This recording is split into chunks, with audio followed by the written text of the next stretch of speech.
साथ जो अगल बगल के जिले हैं वहाँ भी सियासी सरगर्मी बढ़ गई। 4 चरण के चुनाव समाप्त हो चुके हैं। हमारे साथ समाजवादी पार्टी के राष्ट्रीय सचिव और कई लोकसभा क्षेत्र के प्रभारी हमारे साथ हैं। त्रिभुवन जी, सर एक बात आपने कही थी कि आकाश आनंद ही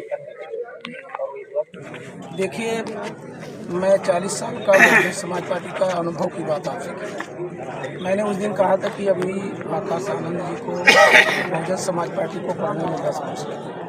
उसके कुछ हमारे साथी जो नौजुवान जो अभी राजनीति के बारे में बहुत कुछ नहीं समझ पाते, हम लोग जब मानवर कांसीराम साहब से पूछते थे कि साहब आपकी राजनीति क्या है, तो मानवर कांसीराम साहब कहते हैं राजनीति वह राजनीति है जो राजनीति है। इसका अर्थ समझना बड़ा मुश्किल काम था, लेकिन मानवर कांसीराम साहब ने प्रशिक्षण के माध्यम से, कैडर के माध्यम से हम लोगों को समझा। मैंने अपने तजुर्बे के आधार पर कहा था, कुछ साथियों ने खिल्ली भी उड़ाने का काम किया, नाम शनाब की बातें की, लेकिन 4 दिन नहीं बीते थे बहन कुमारी मायावती जी जिसको त्रिभुवन तक ने कहा। निश्चित तौर से मैं कोई बात कहता हूँ, आप कभी भी आप देखें, चाहे मेरे भाषण की बात हो, चाहे मेरे कैडर की बात हो, या मीडिया में दिए गए सवालों का जवाब हो, मैं कभी अनमेच्योरिटी की बात नहीं करता।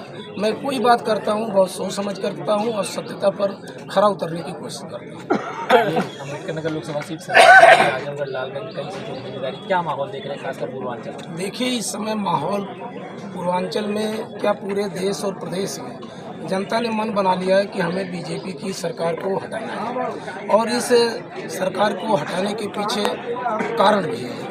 कारण ये है कि भारतीय जनता पार्टी ने एक तो जितने जुमले किए वादे किए थे, एक भी वादे पूरे करने का काम नहीं किया। दूसरा, उन्होंने बड़े पैमाने पर भारतीय संविधान की धज्जियां उड़ाने का काम समय समय पर किया, जिसका जिक्र मैंने अपने भाषण में किया। आज पूरा देश का दलित वर्ग हो, पिछड़ा वर्ग हो, अल्पसंख्यक हो, यहाँ तक कि सर्वजन समाज के गरीब लोग भी इस बात को समझ रहे हैं कि अगर संविधान नहीं रहेगा, लोकतंत्र नहीं रहेगा, तो हमारा सम्मान से जीना सुरक्षित नहीं रहेगा। अपने सम्मान और स्वाभिमान को बचाने के लिए आज प्रदेश और देश की जनता, खास तौर से दलित वर्ग के लोग बड़े पैमाने इस बात का भरोसा कर लिए हैं कि इस सरकार को रोकने में अगर कोई कामयाब होगा तो इंडिया गठबंधन होगा, माननीय अखिलेश यादव जी, राहुल गांधी जी का नेतृत्व होगा। इस बात पर भरोसा करके आज बड़े पैमाने पर हर समाज के साथ साथ दलित समाज का भाई भी इंडिया गठबंधन को वोट दे करके और बड़े पैमाने पर लोकसभा के सांसदों को जिताने की तैयारी कर रहे हैं। आपने बसपा को बहुत करीब से देखा है, बहुत सारी चीज़ें आपने किया कि बसपा के लिए। अब जो स्थिति है, बीएसपी जब टिकट धनंजय सिंह का टिकट वहाँ काट दी थी, इसके बस्ती में जयशंकर मिश्रा का टिकट मिल गया, तो क्या लग रहा है कि बीएसपी जिस तरीके से काम कर रही है, रणनीति क्या है बीएसपी? देखिए, अब बीएसपी की रणनीति तो बीएसपी ही जाने, हम उस पर बहुत कुछ नहीं कर सकते, लेकिन इन सब चीज़ों के कारनामों से समाज में, खासतौर से दलित वर्ग में बड़े पैमाने पर निराशा पैदा हो रही है, और दलित समाज भी अब बुद्धिजीवी समाज हो गया है। वो खुद ब खुद अब सोचने के लिए तैयार है कि हमें क्या करना है, क्या नहीं करना है, और निर्णय लेने के लिए अब सक्षम है। 19 में गठबंधन था, 10 सीटें बीएसपी चली। अब के चुनाव में क्या माहौल देखने मिला? अब वो तो 4 जून को पता चलेगा। हम संख्या नहीं बता सकते, संख्या पूरा भाग लगाना आप लोगों की जिम्मेदारी है।